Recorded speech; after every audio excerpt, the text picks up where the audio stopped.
that are going to try and help that out. Whatever you think about the big society, and we haven't got time for a debate on that here today, the principles are universal. At the core of it is a great idea that we're going to have to change, we're going to have to be, people are going to have to be more empowered and more enabled to help themselves. To use a phrase I used a few years ago, the whole aim is to set people free, not set them adrift. The problem is that the state of our nation right now, regardless of who you think put us there, is unacceptably precarious for people living in the vulnerable communities that we serve. And that is millions of people, many of whose lives are not going along on a nice static path. They're getting worse, they're getting harder, and they're getting more uncertain. And as we've already heard, unemployment is rising very rapidly. It's rising much more sharply than the government had predicted, and no amount of dressing up by Chris Grayling is going to make those numbers yesterday look any less scary. And I suspect that's likely to continue for some time to come. So clearly one of those challenges about what can business do to help get people into jobs, give people work experience is a really powerful thing. But the problem we also face is that in the poorest places where unemployment is at its greatest, the people who've traditionally tried to help there, and whether they're local authorities or local charities, are basically being savage themselves. And again, this isn't a political point, it's the truth. Their funding is being cut, they're having to make some very difficult choices, and most of them are seeing staff numbers reduce. We've done it myself. I've just reduced the staff in Groundwork's head office by nearly a half. It's a reality, therefore, that we've got to try and think about what's going to happen next. And it could be a long while before we have the kind of economic growth and stability that will really begin to take us out of that position. I hope I'm wrong, but let's assume for the moment that I'm right. Let's assume that we are in a world of diminishing public resources into the foreseeable future. Let's assume that some of the challenges we face are so great that they could become intractable if we don't deal with them in a different way. So my second big idea is this, and that is we need to think much more clearly about how we collectively use the resources of the three great sectors of this nation: the public sector, the private sector, and the voluntary sector. Each bring their own unique characteristic, but each, frankly, tends to go off and do its own thing, and at very best tends to work with another sector rather than the other two. That isn't going to be good enough for the future. If we're going to make a difference, and this is where I'd like to pay particular homage to the business connector idea that business in the community are building at the moment, if we're going to make a difference, I think that businesses are going to have to step up to the plate more perhaps than you've been ready to do in the past. So that's a big challenge. But I think you have a critical role, particularly where you are locally, in helping people join things up on the ground, in helping people speed their efforts, whether they are a local authority or a local charity, or it could be a national organisation such as the National Apprenticeship Scheme, or it could indeed be Groundwork with our network of local trusts. Let's coordinate those efforts together. Let business in the community know what you're doing, who you're supporting, and let's collect the work into one place and inspire others to follow that example, because nothing inspires us more than seeing other people's success and the people's stories that flow from that. Now, you might be thinking, well, why should I do that? I've got enough on my plate. I'm trying to make sure that our bottom line is met. I think you need to do that because you, as businesses, your future economic success depends completely, I would argue, certainly in this country, on our nation not being dragged down by endemic, unsustainable poverty. Whether it be poverty of mind or body or spirit, Ian Duncan-Smith has made a number of very important points about that recently. If we allow that to be sustained, our country's economic potential will be stunted into the long term. And so, the last point I want to make about the big idea is this. This is a new way of working. And as such, it's going to be uncomfortable. It'll probably be uncomfortable for the government. But if we get it to work, they're not going to be able to ignore us, are they? So let's think about how we can get something to work and make it happen. And if it is going to happen, it's going to need a number of key things, which I want to finish with. It's going to need you to abandon the idea that business involvement in changing the worst places in our country is all about CSR. I hate the phrase CSR with a passion. This is about you, for me, for you seeing your businesses as fundamental shifters, changes, shape of the places, helping us change things because it is in your commercial interests to do that. And that will need your best people, your best resources, your best endeavors, and actually your very best business focus. And that needs to go all the way up, right through the organization, cutting through to the board, cutting through to the senior executive, in a way that makes the business live and believe that its commercial success is partly dependent on an economy that is not just successful, but is also just. Thank you. Great stuff. Come and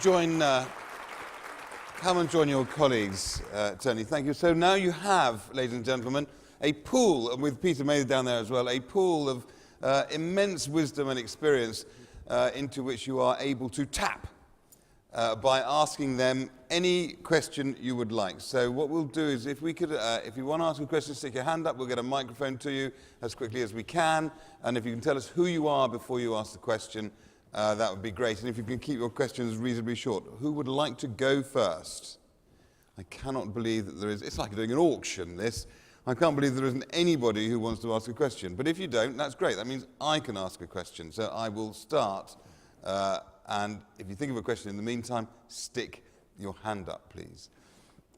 Gentlemen, it seems to me that in business, all business is difficult, but the easiest bits are setting a target which is measurable and clearly achievable if you work hard, and going for it, and committing to doing something in that way.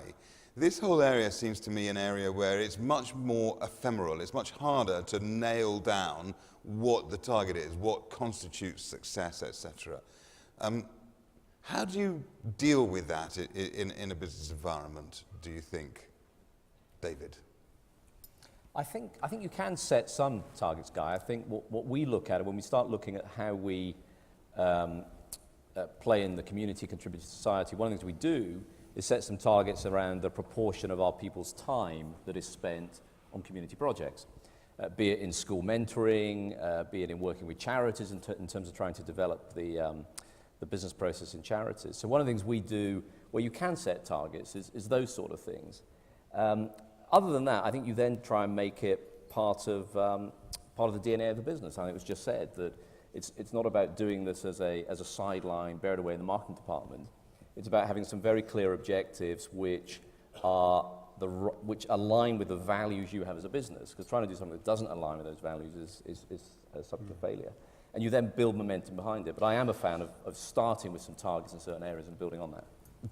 I was going to come to you, Duncan, because I suppose I've chaired or worked with the business and community on conversations for a long time, and all the way through, everyone has said, you've got to embed this in the business, it's got to be part of the DNA. But Duncan, what you're doing, in a way, is making it part of the business from top to bottom, but separating it out and giving it a specific role. So in a way, you're actually not making it part of the business, you're making it top to bottom, but separate.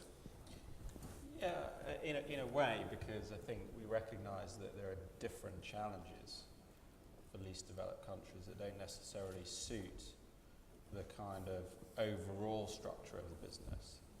But actually, kind of underneath that, what I find is that really the energy of the people in the business is to grow the business.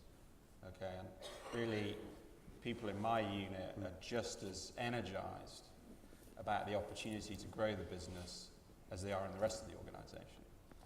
So really for me, this is about tapping into that energy and saying, well, actually, by investing for the longer term, by focusing on volume, this is going to actually grow our business faster in the longer term. And I think it's a little bit about timescale, and sort of marrying up, actually, we need to do a bit more here early on that's going to benefit us for the future. But the overall energy of growing the business is still there. That's still what everyone wants to do. Let me just ask one more question and then stick your hands up while they're answering, so I know that you do want to ask questions. So what I don't want to do is say, does anyone ask a question and wait a minute, and then while nobody moves. See, in a way it's easier for Duncan because he's got this target of, it's not a margin target, it's a volume target, etc., etc., etc. If what you're trying to do is get better education in schools or better understanding in schools, or bring, as David is doing, people into the workplace, that's not a sort of measurable target in the same way, is it? How do you put targets into that, or motivate people in other ways? You've still got to put targets in, I think. Most of the initiatives that we're involved in all sorts of spaces, I've put into a time scale to an extent, a level of maturity. The first year, just throw some stones in a pond. Don't worry about over-design. Don't worry about too many metrics. Start something off and feel the ripples coming back to you. The second year, then, put some targets around it, which I think David says are probably volume targets. Third year, start to put some quality targets around it as well. Okay. Right, let's get some questions from the audience, because people have finally become brave. We'll take a question at the back there first of all, please. Yeah. Hi, good morning. My name is Tabata Vilares. I come from Ethos Institute in Brazil. My question is to my colleague Georg, and Georg from United Nations. Hello. I'm here. Wave.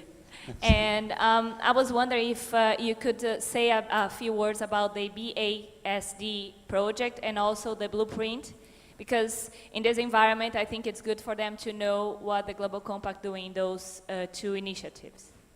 Sorry, can you repeat which project? The BASD and the blueprint as a strategy. Yeah, if you allow me quickly, I believe there's a lot of good reason for being also optimistic and have courage again.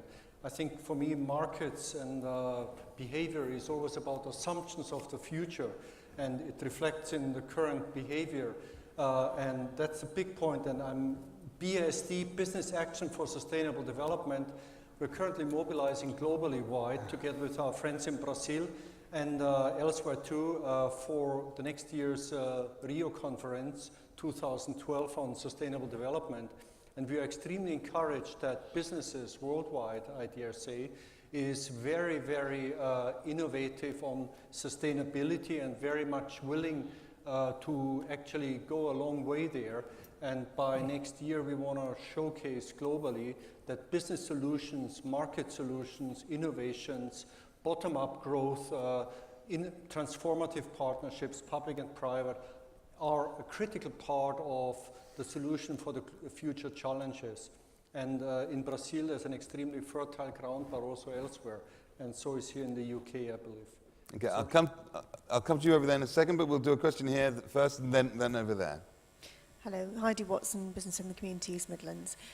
It's for Duncan, actually. I was intrigued by your big idea, and I wondered how you ensure the affordability in relation to the salary of the average earnings in the most deprived countries that you work in, because most of the medicines that they will need the most will mean that they have to sustain that. So there's no point having one inhaler for until it runs out and then not having another. And the same with AIDS drugs and some of the more costly drugs that are on the market. So how do they earn enough money to pay for them, and is that part of your strategy? Yeah, so the unit represents about 700 million people in terms of population size, of which half of those individuals live on less than $1 a day. Okay, so in terms of our strategy, we very much look at those patients in least developed countries who can afford to pay, and making sure that in the example I give that we can get the lowest prices to the patient that we can, and then looking at those who can't afford to pay and are not going to be able to afford to pay in the near term.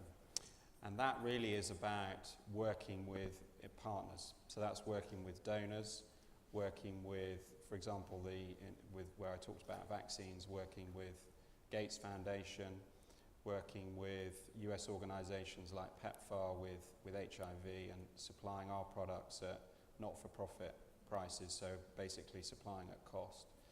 And what you find is in least developed countries that there's a list of WHO essential medicines, and 95% of those medicines are generic.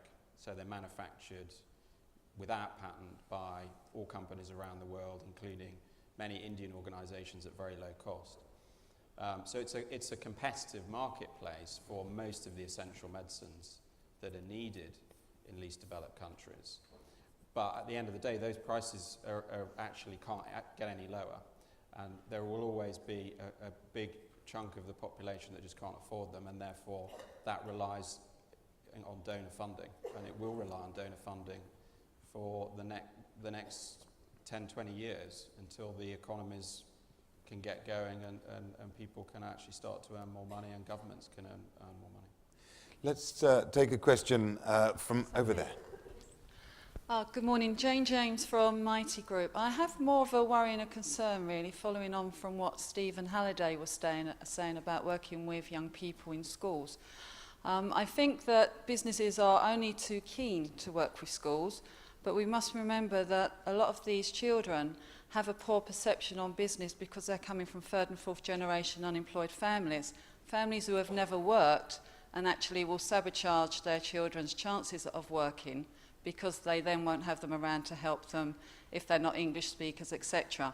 And I think that what we actually need is not just to focus on businesses working alone, but to join up with other agencies such as Job Centre Plus, social housing, etc. There's a lot of issues. It isn't just worklessness in the unemployed, and there's a lot of talent that businesses are missing out on. So it's kind of around how we would join up all agencies. Tony. Sorry, I'm going to be controversial. I do think that we have to get away from the idea that the reason that business's reputation in schools may be lower than it should be is dependent on the fact that teachers are nasty about business and that there is generational unemployment. Those are both causes, but business needs to look at itself. The reason that business is being seen by a lot of children as not what it should be is because its reputation has been badly damaged by business activities over the past few years, and there's no point in getting away from that. All that said, sorry, Tony, are you sure that's true of school children? My daughter's really recently left. She's now. Let me say, my daughter's about to go and join Barclays Wealth. So And it is very interesting seeing her generation of young people in their very early 20s having come through school. And over the past 5 or 6 years, I think this is a sweeping generalization, but that's the sense I get from them. Their view of business has become very much more cynical and perhaps world-weary than cynical is a better word than cynical, than it was 10, 15 years ago. So I think there are some issues here, and I think the best idea here today was the idea of businesses getting much more re-engaged in secondary schools, particularly the poorest ones, because I think that's a real way of changing thoughts. Okay, we could, I suspect, talk all day on this subject alone. Does anyone want to make a very quick comment before? I was just going to agree with you. I think that is part of it, without any question. Some of the work the BITC does in kids who aren't in work at the moment, these are deep social issues. It's not just about the simplicity of work is bad. Some of the benefit systems actually cause people to find taking a job is too big a risk. I'm going to actually lose my housing benefit. So there are lots of things here, and indeed what Tony said about joining the sectors together is absolutely right. It's not just about schools. I totally agree with you. A piece of research that my company was involved in looking at what was influencing the choices of 15 and 16-year-olds were a combination, not surprisingly, of education, teachers, friends of family, and parents. So if you've got a family that you're third generation unemployed, as you rightly say, that itself is a huge issue. Okay. I'm supposed to be wrapping this up now, but I, for one, am too interested to do that. So I'm just going to carry on for a couple more questions, and we'll take one from here. Yes, hi. Jose Retana from PricewaterhouseCoopers. I have a question for Duncan from GSK, and potentially George may like to comment as well. First question is actually, to what extent have you... Can you just stick to one question? Would that be all right? Sure. To what extent have you been able to actually coordinate or collaborate with the donor community in terms of taking a case to national government to overcome your strategic issues that you were mentioning before? And that's a good question. Yeah, I mean, as I mentioned to the previous person, I mean, we work a huge amount with the donor community to try and make sure our products are supplied at the lowest cost prices and that those prices actually get through to the patient. I think one of the areas that I think we need to do more on is to work with what I would call a nascent private sector healthcare delivery in developing countries, because you've got two problems with donor funding. One is that you've got quite a high cost of the donation to the extent that you're using people who are based outside developing countries. So you've got kind of Western US, European salaries involved in the delivery, and that leaches cost out of the system. And then you've got money coming through government system, and you've got quite a lot of corruption and inefficiency. So, you know, where I'd like to take our role as a catalyst is actually more private sector delivery, and in the same way that that's starting to work much more now with education, and actually getting the donor money to parents of the children rather than forcing it through a particular structure. So where I want to go is getting the donor money to the patient rather than the structure. So the patient power then drives quality in the system. George. Just reinforce, I think it's a big movement taking shape right now for government, public sectors, private sector, to find the most effective way on how to overcome lower investment barriers and how to build market-led solutions and then grow them further. Some nascent models exist already, but there's not enough yet on successful models, globally speaking, in some sectors, yes. But it's a big issue, which is now really taking number one in the development community in many countries. I'm going to take one more question because we're starting to eat into coffee time. Hi, my name is Jenny Davis-Peku. I'm from Bain & Company. I guess another question for Duncan, but welcome comments from Stephen and David as well. Duncan, you talked about marrying the corporate policies and line accountability, which sounds like a very powerful recipe. How did you get to that point? Was it the kind of corporate CSR people pushing on the line? Was it the line coming to the corporate CSR people saying, how can we make more of a business out of this? And why did you decide to go that route instead of, for example, launching a charitable initiative and, you know, funding low-cost drugs in these countries? Yeah, it's a good question. I mean, so we have a CEO who's very focused on this issue, and it's something in my previous job, I used to run the corporate affairs function, that I'd actually taken a big drive on and a big leadership position on within the company. So really it was a conversation between myself and the CEO to say, actually, we need to take this really to the next stage and really start to embed this in the business and actually create this unit, because we felt that actually that was the only way that we're going to get close to really what's happening on the ground and actually utilize the employees in our organization, our own organization, who actually know what's happening on the ground and know what the challenges are, and use that insight and energy to actually input into corporate strategy rather than the other way around, of corporate strategy almost kind of guessing in a very educated way what's required, but actually get much more bottom-up input into the strategies that the business needs to follow to actually create more access. Yes, David. I'll just add one point. I think it's too easy for business just to throw money at the problem. And that doesn't really solve the problem, and it doesn't engage people in our business. And so our view very clearly is there is money that we'll throw at the problem in terms of cash, but it's far better for us to throw skills at the problem. That engages our people far more, and it's where we can add more value. So in the employability program I spoke about, that is our people out in schools mentoring and training trainers. When we look at charities and third sectors, one of the very large charities we've given money to, but we've also seconded a lot of people to help them improve their systems, their fundraising efficiency, and that we think is added value as well as engaging our people. So from our point of view, yes, there's always money, but actually if you can engage the people in our business in those pursuits, it is a much better answer. Would you like the last word, Steve? We have a simple framework which was set up 4 years ago. Everything we do is associated with the environment, education, and people who have a problem in local communities in which we work. That helps a big organisation focus, but then getting people really passionate about it. So as long as you're passionate about something in that space, then it's okay. But it's really trying to fuel the passion. You can't force an organisation to go out and work in a local community if they don't want to. If they're passionate about it, then you'll get an awful lot more. But you still set some targets. How many volunteers can we have this year in the communities, etc. But be very clear about the areas of focus, I think. As always seems the case with this area, we've seemed to have run out of time with plenty more to talk about, but it's probably the best way to leave it. Can I thank all of our panel? Gentlemen, thank you all very much indeed. Do you want to go? And yeah. So it's almost time for some coffee, but before we do that, we've got one more thing to do and one more person to hear from. I guess what we've done so far is talked about what's going on now in organisations and what people are doing around the world and everything.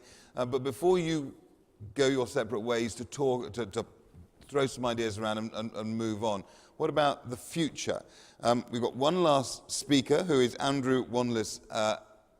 I'll try to get the pronunciation right. Who's the strategy director of Do the Green Thing. And he and his organisation have been working with business community, trying to imagine what the future looks like, trying to do visioning the future. And he's going to talk to us for a few minutes now about where they've got to.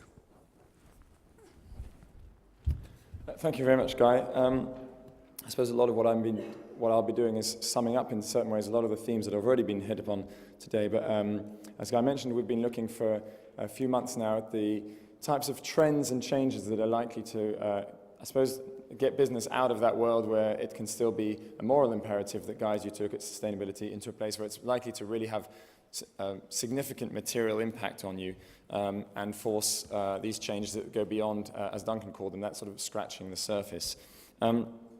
So I suppose if Stephen Howard gave you headlines from 30 years ago to start off this morning, I'm going to try and give you some headlines from 30 years from now. And those essentially are the backdrop to some of the big ideas that we've heard, but also will probably be the drivers for your big ideas moving forward. So I'll try and give you a sort of very quick summary of lots of different things we've observed that we think are likely to really shift business in the coming times. And I suppose my question to you is your big idea, as you formulate it for the first time, or refine it, or shift it as you face changes in budgets or government policy, is it ready for the future that we have to come? So where will your big idea live? We know that the world is changing. That's a complete platitude in today's business world. But I suppose often we think that the big changes are coming now, but I would challenge you to think, was there ever a time when there was business as usual? So let's think about the sort of turbulence that we're looking at in the coming years. We certainly know that one of the biggest drivers that pushes a lot of sustainability challenges forward is a huge growth in population. But of course, if you work in business, you might also say that that's probably the biggest consumer market we have ever seen coming in future years, moving up towards 9 billion in 2050. That's a growth that will be happening in very disproportionate ways. We heard that economic growth is shifting from west to east, but as is population growth. So if I flash forward to 2050, this is just a map of how population will be expanding by then. If I flash forward to 2050, in the UK, we may then, by then, have an almost equal ratio of people under 65 and people above 65 years old. So that creates a very, very, very different market here and lots of different challenges there. Meanwhile, in the rest of the world, and the economies that we know are already growing very quickly, and the many, many countries that we heard will be joining those, we'll be looking at a very speedy growth, but not a growth just of population as we know it. The people that we today call the other 4 billion, the dispossessed, the people who have much less money, the people who require these business models that are based on lower prices and higher volume, will by then be larger than the entire population of the world today. So have you got the sort of business models ready to cater to these people? These people will also be living more than ever in urban centres, mostly unplanned urban centres that will feel the pinch of resource shortages such as water more strongly than anywhere else before, just as they start tapping into new lifestyles that, as we heard this morning, they will feel are quite rightly theirs, not just as something that is appealing, but something they deserve. So if we look at just one example, such as food, as families that today, this is from a photographic project that looks at how people eat around the world, as they move from these sorts of diets to these sorts of diets, we're likely to see by 2030 require a 50% increase in the food that we produce today. And that's not obviously just in the food we produce, but in the food we distribute, in the food we sell. How does it get to places? And that's clearly going to just that single challenge is going to require business working in very, very effective ways, because the growth levels that those require are very significant.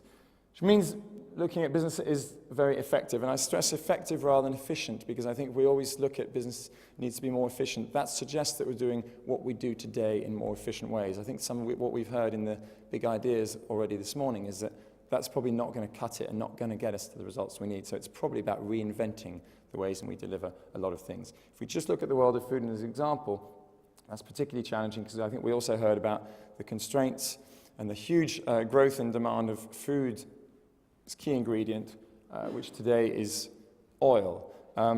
We know it's a requirement for energy. It's also a requirement for lots of other industries, and we don't necessarily understand that in those ways. It's also the key ingredient of most of the things that surround us, the objects that we have, not just energy, as this sort of recent piece from a French magazine shows.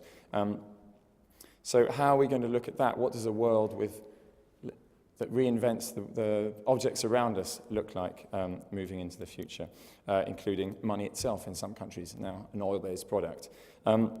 So moving beyond that, how does that affect our supply chains, our ability to ship things around the world, our mobility, even at a personal level? We'll probably need to look at cost constraints perhaps, but also resource constraints. What does that mean when the things that we use as a business every day, natural resources, clean air, fresh water, may also be suddenly protected by legislation or protected by the communities themselves that depend on these things, that have arranged themselves to go, actually, we need this too. That is the constraint side. Of course, that means tremendous opportunities and tremendous requirements for businesses to be very, very innovative. For example, in this slightly unusual suggestion for personal mobility that's already attracted a few $1 million investment from Google. So lots of different ways to explore how we're going to address some of the challenges that face us as we move forward. It also means things like waste. This is the cell phones that are disposed of on an annual basis in the EU. We'll probably have to turn into business resources, and we're already seeing new businesses starting to explore how can waste actually in a closed-loop business become your primary resource. Looking beyond that to changes in lifestyles, the world of health, we heard already, is probably likely to be transformed already. As new technology comes on board, that also means being able to predict lifetime health needs in a much more fundamental way from birth, and understanding really how people are going to need to evolve through their life, and probably, certainly in Western nations, shift their lifestyles also. That means lots of opportunities in products and services that help us guide our own behaviors, and may talk to us in different ways and help us make the right choices in life as we fight sort of seemingly contradictory problems now in different parts of the world around how we live, how we access resources, and then our own behaviors. There will be shifts in the world of work as it becomes something not that we necessarily go to every day, but something we just do in the midst of our normal lives as technology breaks apart our separation, our belonging to physical space for work. And that probably also means that the borders of your offices will now be completely international and not necessarily rely solely on employees, but lots of different participants in how you work. Technology will also fragment how money and finances is passed around. So in Kenya, technology called M-Pesa allows people to exchange money just amongst themselves on mobile phones, represents now about 20% of the GDP. So real changes there. As work changes, how people interact with companies changes. So I think even we're growing to cease to distinguish employees and consumers and understand that actually a lot of people have the same motivation. So how we connect to companies is changing very quickly. Certainly entering an area of absolute transparency.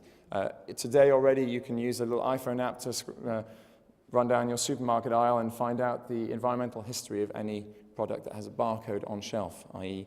anything. What does that mean when people want to interact with you and share back their opinions in their company, whether they are right or wrong? It leads to a world where people are a bit more aware of their impacts, and perhaps while going to a water park in one place are more aware that that means queues elsewhere. And I think we're seeing that increasingly through the way that we relate to world news and how quickly slight domino effect that we've observed in the Middle East recently has taken off.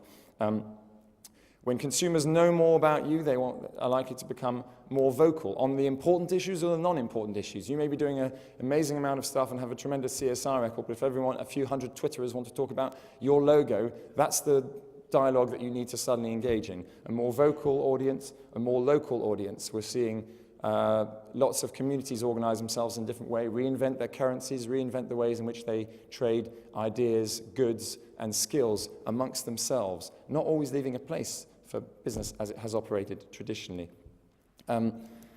This, for example, is just a picture of the current community-led renewable energy initiatives in the UK.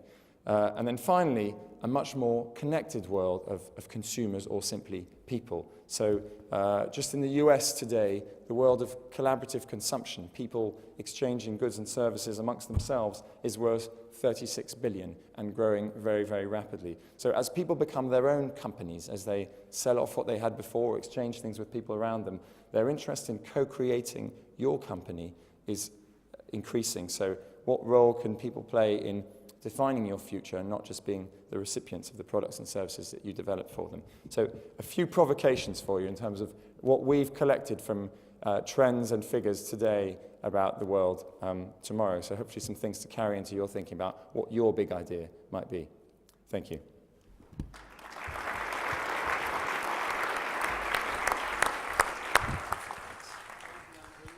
Very much, Andrew. And that's it. It's all right. No more from me. It's time for a quick cup of coffee, which is